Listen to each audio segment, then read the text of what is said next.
Well, he was called to Prague just before Christmas in 1938 by one of his best friends, Martin Blake, who was over there as a volunteer with the British Committee for Refugees from Czechoslovakia. And he was there helping a woman called Doreen Warrener, and they were trying to help adults that Hitler was after, politicians from the Sudetenland, communists, people that were on Hitler's blacklist, and they were trying to help them escape. And Martin thought that Nicky would be interested. They were due to go on holiday together with some pupils from the school that Martin worked at, and so that was cancelled. And so Nicky, knowing that Martin was on the same wavelength as him politically, went. And when he got there, he found various committees trying to help get out these endangered adults, and going around the refugee camps for refugees from the Sudetenland, found lots of families there, lots of children there, and discovered that there was no real mechanism for trying to help get children out. And he discussed it with Doreen, and Doreen said, if you think you can help with that, you know, we can't do it. So he went back to England, hoping that he could get the Home Office to agree to let in children.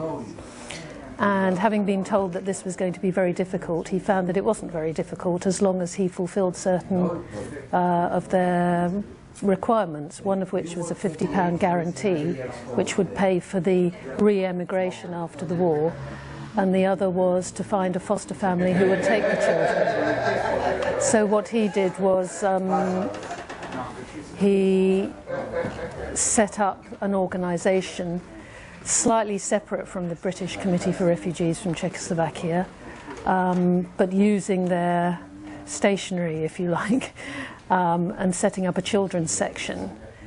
And with the help of a school teacher from the south of England, Trevor Chadwick, who went to Prague and found all the parents who wanted their children to come out of the country, who they felt that they were all in danger, but they weren't offered a way out for themselves. They suddenly found there was maybe a way out for their children. So Trevor Chadwick put together lists of children, sent photos and names to England. My father put all these photos and names together and started kind of advertising, saying, you know, in newspapers, putting articles into papers, contacting the Quakers, various other organisations who were trying to help. And gradually they found families who would agree to take a child, 2 children, etc. And then they put together these trains and brought them out in small groups. And at the end of the war, once war started, obviously no more children could come out, the borders were closed. And so that was the end of the work. There was nothing more they could do, and all the information a volunteer got and put together in a scrapbook and gave to Nicky at the end of the war as a memento of what had been done.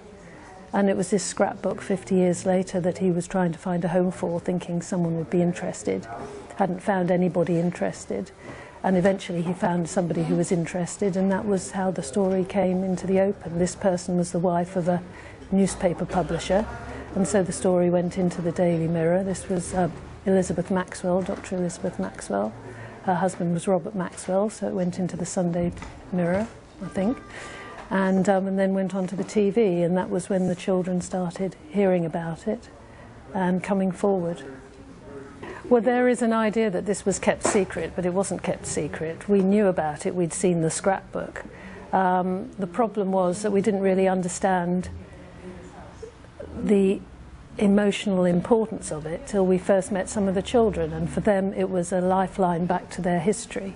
And they had had a gap where they didn't know how they'd got to England, they didn't know why they were sent to England, they didn't know the organisation that had brought them, and suddenly they had all this information that they could look at, which told them how they'd got there, what the organisation was that had got them to England, and it was a link back to their family. In the scrapbook there was some pictures and letters from parents to children, and so for some of them it was a hugely emotional link. back to parents who were no longer there after the war. And it was at that point that it changed from being a piece of historical documentation to a living link for a real person to their family. And that was what made all the difference, in my opinion.